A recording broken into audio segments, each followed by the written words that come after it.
So often in adversity, that which has felt elusive becomes a moment to be seized.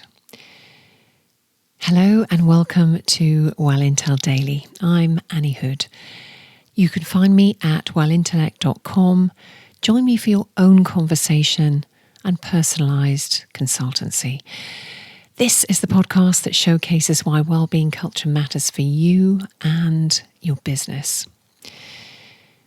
When political ideology takes precedent over what is so obviously needed across society, there are risks attached. What am I talking about? Well, first, may I invite you to cast back your mind 3 years.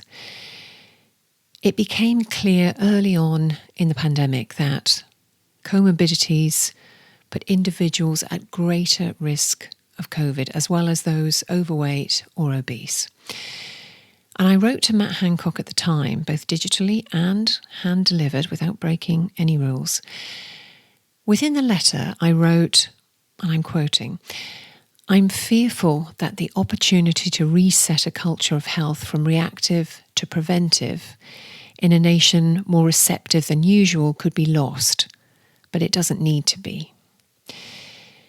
I outlined in the letter a couple of cornerstones for action. One of them was to create a nationwide campaign that would join together government, society, and individuals, and together to drive a measurable shift towards prevention and accountability for personal health focused on nutrition and weight loss. I talked about incentives as worthy motivators for employers and individuals and families to reach measurable health targets through biometric data.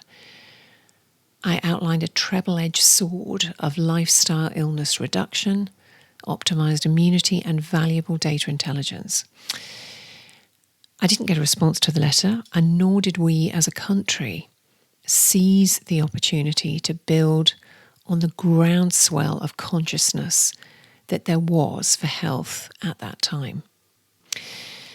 And this matters to business because the issues remain, only they're greater.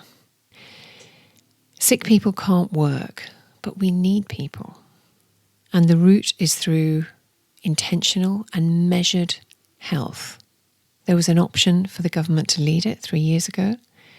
There is still that option, but in addition, there is a swell of wellbeing programs in business. And if you're listening thinking, hang on a minute, I'm not the NHS. No, you're not. But that doesn't alter the fact you need fit, healthy people to work for you.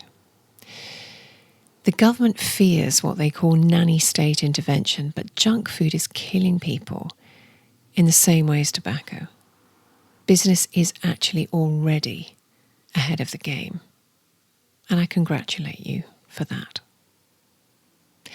Tomorrow, a bit of my own story, some personal highlights from one street fighter to another.